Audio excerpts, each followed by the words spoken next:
Good morning, Woodrow. Hi, Michael. How are you today? I'm doing really well, and happy Giving Tuesday. Same to you. It's certainly an interesting one. I think this is probably been 2020 has been one of the most incredible years, and actually, it's a little bit like a blue moon year in the sense that this is the second Giving Tuesday we're having this year, and just really excited to have you here with us, and hoping maybe you could say a little word about yourself and a background on Giving Tuesday, as well as what's special about Giving Tuesday this year. Sure. Thanks for having me today. My name is Woodrow. I am Giving Tuesday's Chief Data Officer. My role is to not just measure Giving Tuesday, but lead all of our data and insights and research work in the U.S. and around the world, understanding generosity in all of its forms. How do we motivate more of it?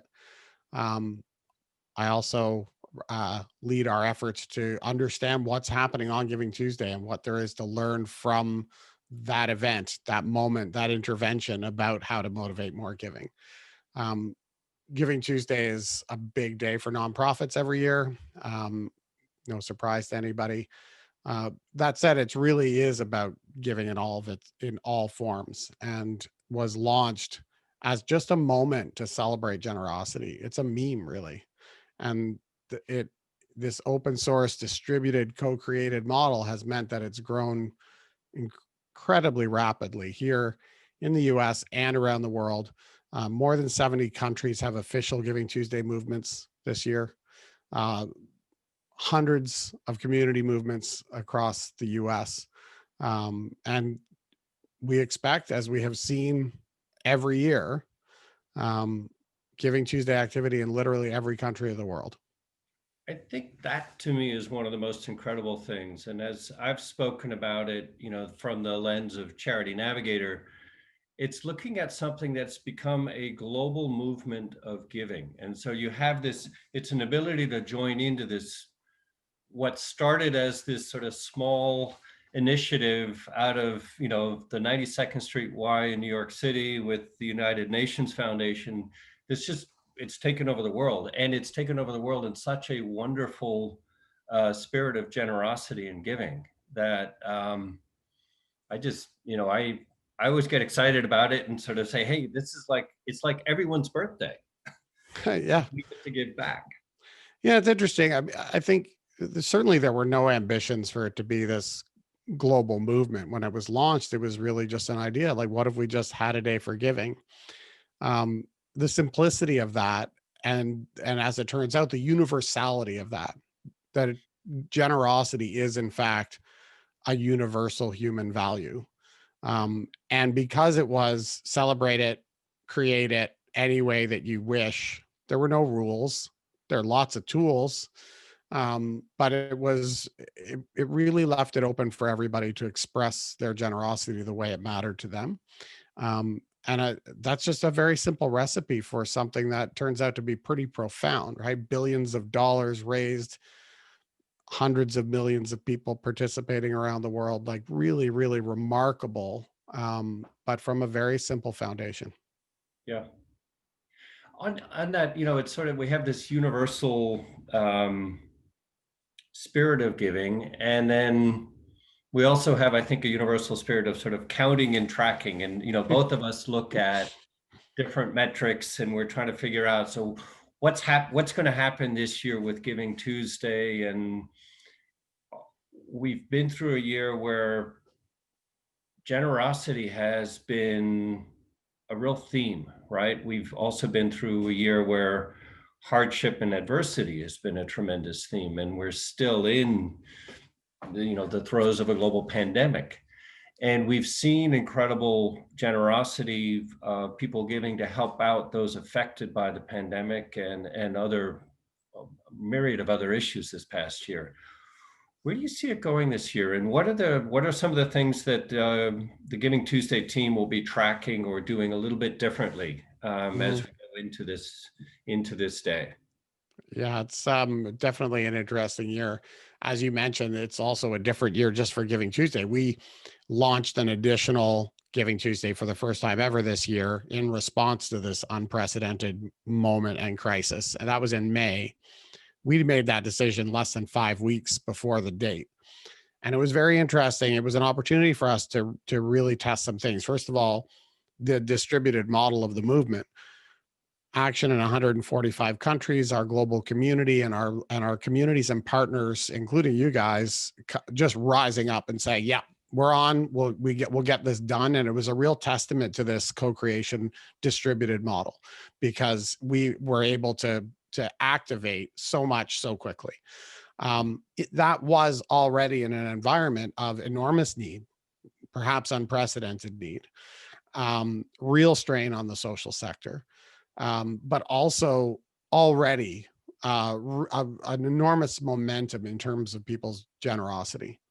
And it was one of the interesting things that emerged from that was the conversation around Giving Tuesday now was really dominated by themes of community. Mhm. And that has not changed since. So we've seen other themes come and go over the course of the year as we track the conversation about giving and Giving Tuesday, but that idea of community has remained really dominant and strong within that conversation. And then we see this reflected in people's behavior as well. The rise of mutual aid networks and person-to-person giving and donating money to small businesses, and just thinking about all of the organizations, the people in your community. I think people really are thinking much more holistically about how each of us is a part of the solution. Every organization is part of healing, and that and we're thinking about who is in need within that fabric. And that's really been inspiring to see. People always stand up for crisis and they give. We see it with natural disasters. Um, I think what we're seeing now is perhaps more profound than just that immediate kind of reaction. For one thing, it's been quite sustained. Giving is up this year, and that's particularly true for grassroots giving. You know, it's funny at Charity Navigator, where clearly our focus is on the nonprofit sector and very much within the United States. But I would agree with you, this where we've been hit by something that's affecting all aspects of our community, which means when the restaurant down the street from me is struggling, I'm going to do something for them, and that's going to be completely out of band of some of the other more planned and structural giving that I do. So, you know, at Charity Navigator, our focus will stay very close to the nonprofit, and that's where we're going to keep our focus. I'm curious, how do you see the Giving Tuesday team actually tracking some of the, giving to small businesses, giving to my neighbor? How do you actually see collecting data on that? Yeah, it's not easy. I mean, I will tell you that we came out of 2019 feeling really good about the models that we built. That we had data samples, we had data partners like you that really helped us get a sense of what was going on. We had a good idea of what that meant for the overall picture, and 2020 has been about pivoting off all of those models and trying to understand all of these emergent situations that are very different.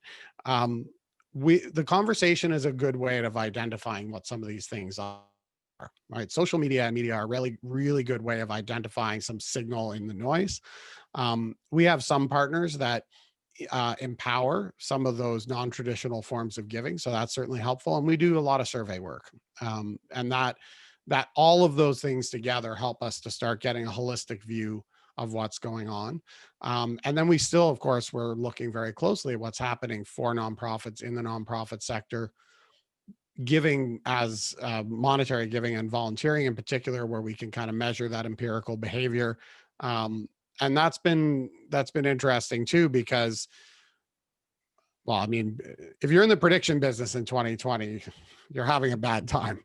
But I think that what we see is a lot of what's happening is not necessarily what's expected, right? Like we don't see one cause area really dominating in the over the long haul this year. We have seen people give and give again. We've right. So uh, it's not been there hasn't been kind of clear specific trends. On the other hand, it has been largely good news in terms of the giving environment.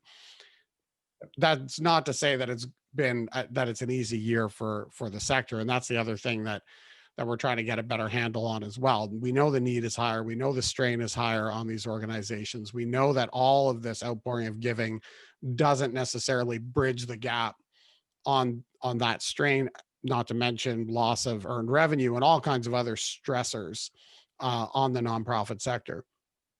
You Our know, focus though being on the generosity behavior, that's certainly been very encouraging up till today.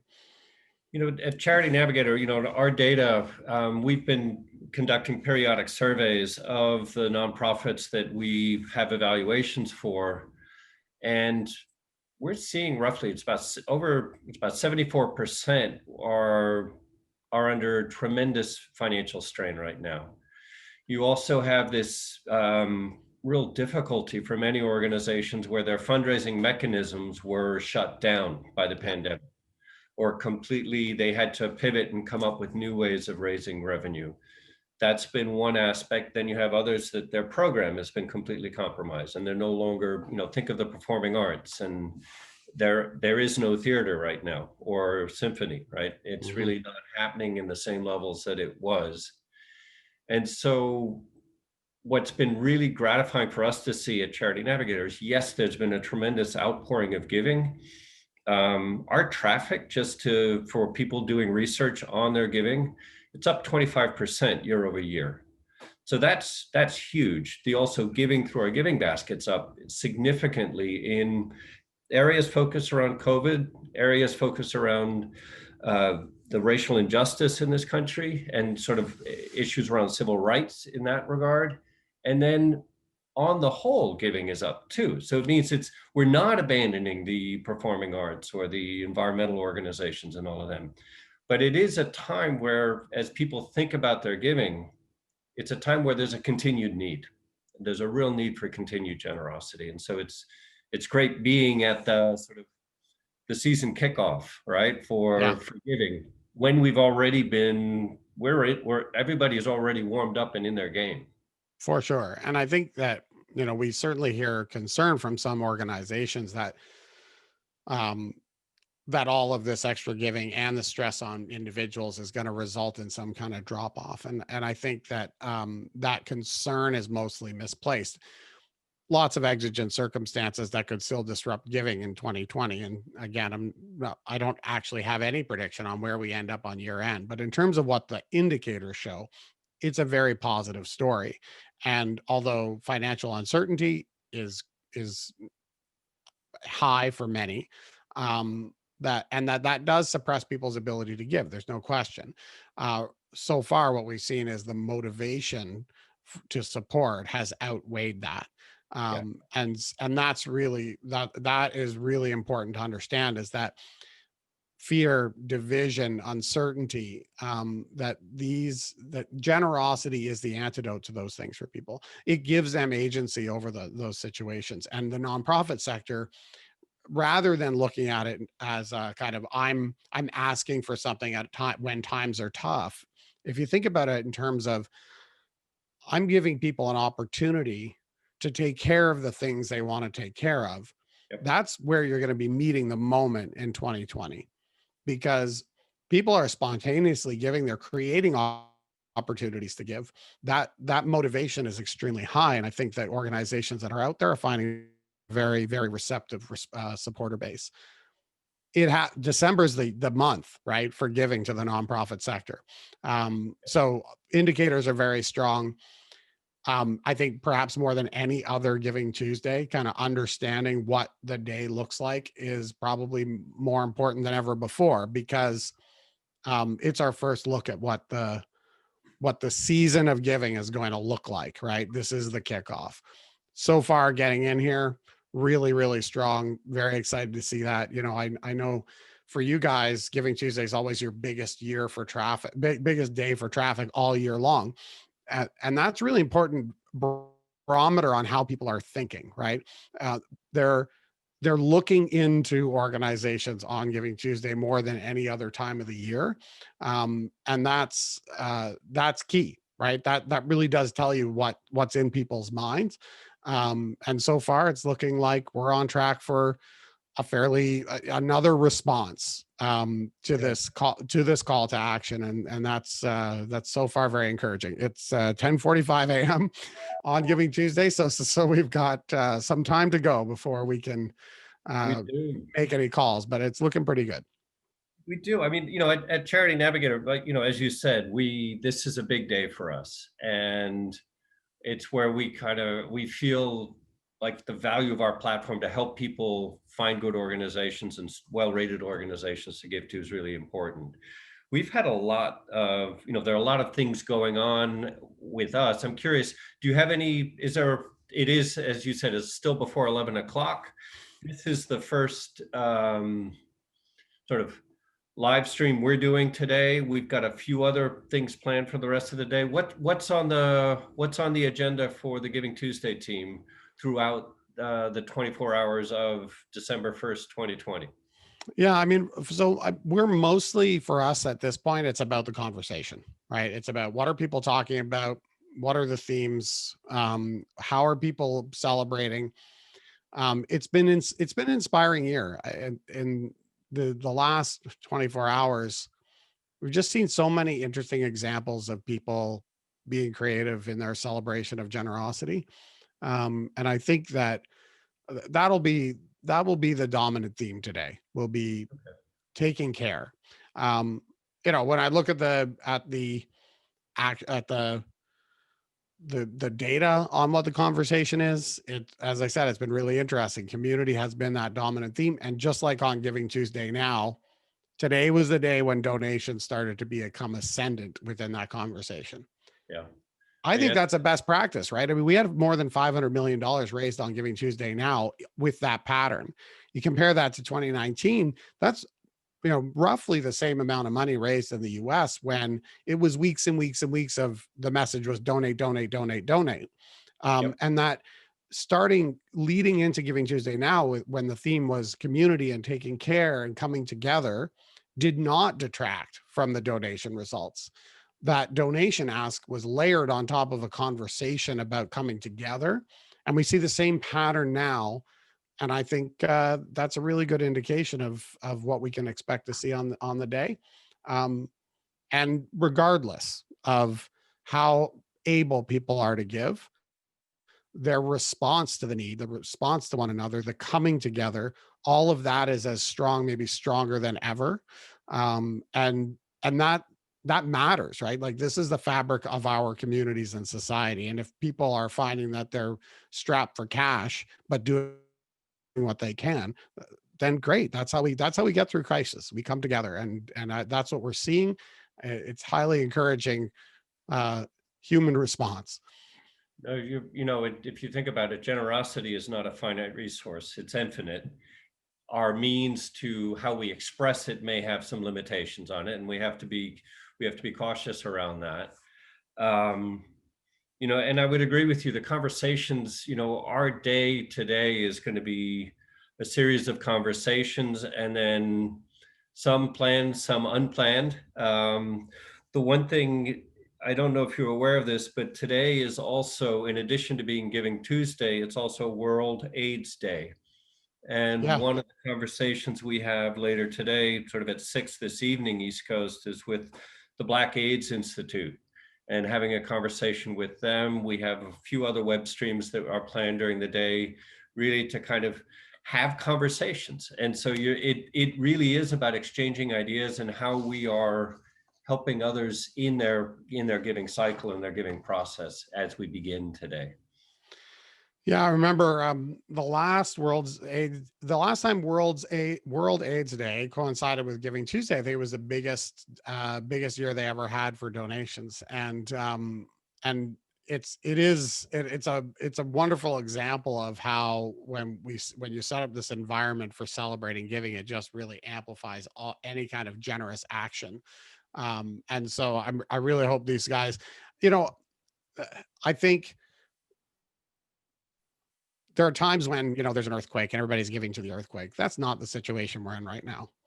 Right now, we're seeing all kinds of different needs, and supporters are understanding that. They're feeling it. They're living it every day. So I feel like anybody who's got something launching today is in a really good position to tap into that zeitgeist, to Yep. benefit from the really this powerful desire to take care of community that people are expressing. Do you have any tips for donors as they're thinking through Giving Tuesday and where, because one of the challenges I see is how to choose right Yeah. now, given how much is available out there. Yeah, there is. I mean, I think that first of all, have fun, right? Like Giving Tuesday is a celebration of giving, and there's lots of times when we give because of the connection to something terrible, and that's important. It's really important. And certainly look for the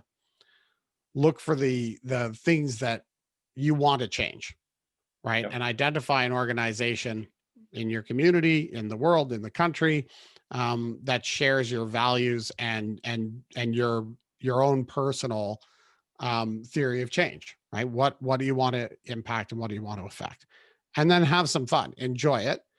The Yep. other thing I would say is that more than ever, we see people increasingly, they put their mouth where their money is, which is really interesting to see that emerge. That talking about generosity is less taboo than it used to be. And I think partly that's because increasingly, particularly younger adults have an understanding that their voice has value.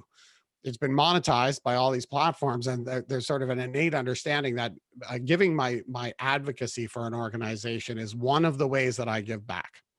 And so I think now, again, more than ever, this year, I would really encourage people to talk about the organizations you're caring about, talk about the causes that you think need support, get in that conversation.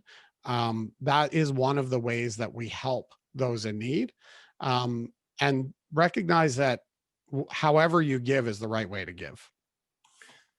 No, I hear you in that. And I would also strongly encourage people in your giving process, the more you engage with the nonprofits you support, in many respects, the more that'll add a different level of fulfillment to your work. And It's then, also, I mean, to your point, like that's a great way to get an understanding of an organization's value, their approach to the work, right? Is talk to them, yeah, get in a dialogue. And in fact, the other side of that coin is I encourage organizations to get in that dialogue. yeah, Um, think about your relationship with supporters as a conversation and a partnership, not transactional. And think about the impact that supporter wants to have in the world, and recognize that you're a mechanism for their goodness. And that conversation, we need to have fewer obstacles mediating that conversation. The more personal it is, the more information the donor gets about an organization and how they're addressing problems, and that organization is going to be delivering on their mandate to that supporter by getting in that conversation. exactly. And I think, what we've tried to do at Charity Navigator is essentially create a platform where you can start doing that research, get your basic set of questions together when you want to engage with the nonprofit. We just published a top 5 giving strategy tips for this holiday season. That's available. It's up on our website now. It's launching today for Giving Tuesday. We've been through a tremendous expansion of the number of organizations we rate, going up to 160,000 nonprofits that now have a Charity Navigator trust indicator associated with their profile. And most excitingly, also now have impact and results as a part of the rating for well over 1,000 nonprofits. And so making real strides and trying to get you more information that's going to help you in your giving choices. But think about it also to what I'm hearing, Woodrow, and what you're saying is that there's this whole notion of engagement over the long term, which is shifting the generosity and the giving into something which is more like an investment. And in the same way you would track your investment in the financial markets, you will track your investment in social change or whatever cause or issue that it is that you care about and really believe in. And so stay the course and stay engaged over time. It's really important. Yeah, 100%. And I think it's rewarding, right? I mean, that's Okay. that can, we know generosity feels good. Yep. I know that having a positive impact is rewarding for people. Um, and and look for organizations that help you to get that result. Yeah. No, it's finding that, and then also being able to adapt to the world that is adapting around us, and adapting our giving behaviors and who we support and how we support, and really just tapping into that generosity. Woodrow, any last parting thoughts before we move on to the rest of our day and seeing how things are going with Giving Tuesday from our each respective organization? Just that this is just the beginning of the an important part of a really turbulent year, and so we'll be sharing what we learn from the day, but we want to make sure that we're exiting 2020 with a strong and vibrant social sector. People have been standing up. Um, you know, encourage everybody, stay the course, where you are making a difference in for these organizations at this difficult time. The fact that we're seeing such an increase in the number of people giving and the amount being given is incredibly meaningful. That is having real impact on real lives. And keep it up. We've gotta end strong, Yes, we do. because the need is great. No, and no matter how small or large the gift you make or donation of your time, your treasure, your talent, join the global movement today of Giving Tuesday. Become a part of this incredible giving phenomenon. Woodrow, thank you, and happy Giving Tuesday to you and to all. Thank you, Michael.